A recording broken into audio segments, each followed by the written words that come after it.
We are back live. It's your Bolo Punch Boxing Hour brought to you by George Rogie Insurance. Does it get irritating for you guys that we have to take breaks every 10 minutes? Nah, don't bother me at all. It just gives me a chance to get another beer. Excuse me. Well, there we go. All right. Next fight on the docket, middleweight action. Paul the Punisher Williams gets a 12-round unanimous decision over Winky Wright. Two of the judges gave Winky Wright 1 round apiece. Another judge says he's still throwing punches. He thinks it's round 13. He is still throwing. He's in the locker room throwing punches. He will not stop. Paul Williams still only that 1 loss. Oh, that was a cool fight too. And he avenged it in a 1-round slaughter. Yeah. 37-1 with 27 knockouts. Winky Wright 51-5 with 25 knockouts. So all I can really say, I've never seen Winky Wright dominated like this. Has he lost before? Yes. Has he lost like this? No. No, never. That defense. Every time Winky Wright loses, you go, Winky Wright never gets the decision. You know, that's what. Yes. Yeah, I mean, when he lost, and he should have gotten the decision this time. When he lost to Fernando Vargas, it was like, man, he totally deserved that. Yeah. When he lost to a couple he was guys, robbed. When he lost to a couple different guys, Hopkins, you could go, man, he could have been. I could have seen that. In this case, we're talking about he got robbed, and it would have been. Oh man! It would have been Paul Williams because he should have gotten all 12 rounds instead of just 11 of them. That was a mugging. That was a beatdown, and I loved every second of it. Oh, I know. Well, the only part I didn't like was the 12th when I realized he wasn't going to knock him out. That was such a great fight because I truly thought he was going to knock him out. Well, Winky Wright's MO has always been, I'm going to wait for you to stop punching, and then I'm going to throw back. Well, he's still waiting. He is at home saying, when does this dude stop? He's been at home for a week and he's still feeling punches. Paul Williams did what Paul Williams does. I'm sort of worried about him at middle, though, because this was a hand-picked middleweight. I mean, they made a big deal out of saying, well, no one will fight us, so I'm going to go up to middleweight. Well, plenty of middleweights will fight you. Yeah. This is a good middleweight for you to fight. Do I want to see Paul Williams hang out at middleweight? Not much. I don't. This is a good middleweight for him to fight. They actually said that he had a chance to fight Kelly Pavlik, and he turned that down. That is garbage. They're claiming that Kelly Pavlik turned it down. Yeah. Obviously, it probably had something to do with money. Kelly Pavlik did not turn down a fight with Paul Williams. It probably has something to do with money, though. I mean, they probably said, I want half. And shocking. You can't challenge the middleweight champion of the planet and say I want half, Eddie. No, yeah. You can't. I'm sorry. That was a little raw reference there. I'm sorry. But I don't know. I think if he fights anybody, he's going to stand a chance in there. His defense actually tightened up a little bit in this one against Winky Wright. Winky Wright obviously didn't have a chance to throw as many punches. Paul Williams, by the end of the 5th round, threw as many punches as Paul Williams did, or Winky Wright did in the whole fight. I loved the head movement from Paul Williams, man. Just setting up. I thought you were going to say the head movement from Winky Wright when Paulie kept smacking him with that uppercut. That almost looked like a gag reflex. That was just blah, blah.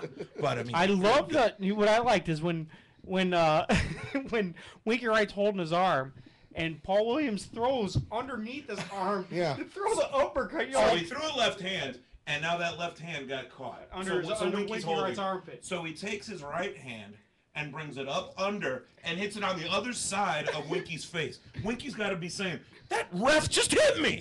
Yeah. That's why the ref goes, that has to be illegal because I've never seen it. Yeah.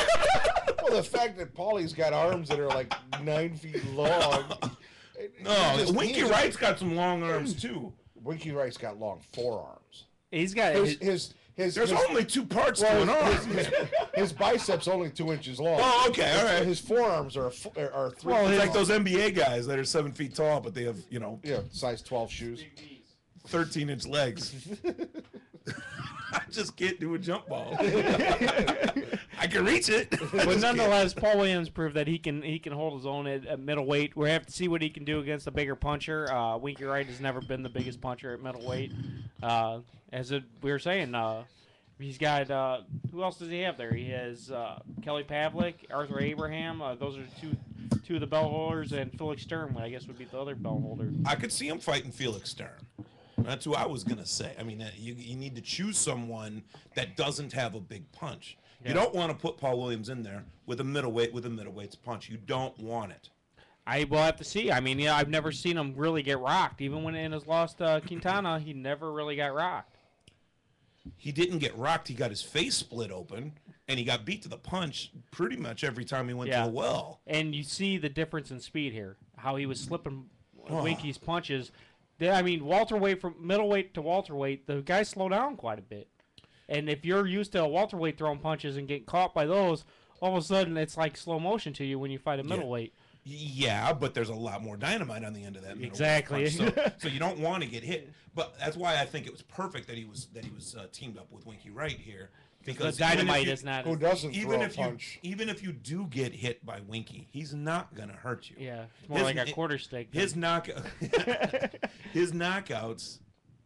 were probably. I mean, I don't have his entire record in front of me, but half of his wins came by knockout. He's got 25 out of 51 wins by knockout. They had to be at the beginning of his career. Yeah.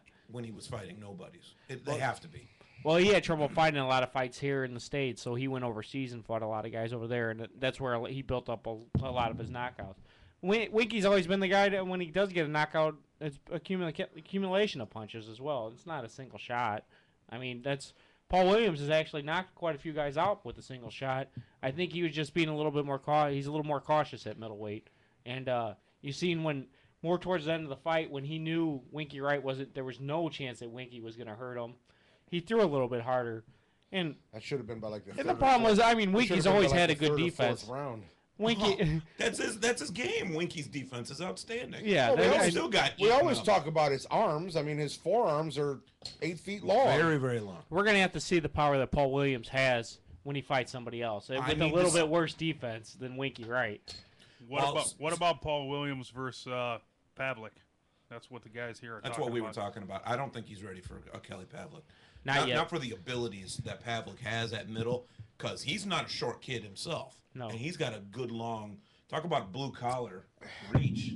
The boy's got a big reach. Pavlik would also have to find the time to throw punches as well. I mean, because Paul Williams doesn't stop. Well, I don't think Paul Williams is ready for your bigger name middleweights. Your Jermaine Taylors, your Kelly Pavliks. I don't know that he's ready for. I think he could take on it. Edison Miranda. I think he. Yeah, Miranda and Jermaine Taylor both moved up to super middle now, but Felix Sturm's one of the title holders, and he's a guy that's avoided. I think he can handle Felix Sturm, to be honest with you. We'd have to see. I mean, Felix Sturm is underrated. When Felix Sturm was just shy of prime, he hit his prime like last year, year before that. But he was a little young and inexperienced when he fought Oscar. He beat Oscar. Yeah. And I don't know of one person that saw that fight that thought, no, Oscar deserved that decision. The hell he did. And Oscar is one of the guys that actually brought up Paul Williams' name. Yes. Yeah. That was a real. Yeah, that was a real possibility. We have not even mentioned the fact that Oscar retired. Put your hand up if you give a shit. Hey, you go to the next one on that. You go to the next segment. Hey, Chris, you got a minute and a half here. The consensus on the chat room here is that Kelly Pavlik is one-dimensional and Paul Williams has multiple skills. And they're saying that Paul Williams is really ready for Pavlik and can possibly beat Pavlik. They're saying he could switch fights, switch his style, same way that Hearns boxed Leonard. We have to see if the thing is we have to see if he can take a middleweight's punch. That is going to be the only point that I care to even worry about at this point. Can he confuse Kelly Pavlik? Yes. Can he hurt him? Possibly. But Pavlik will land at some point.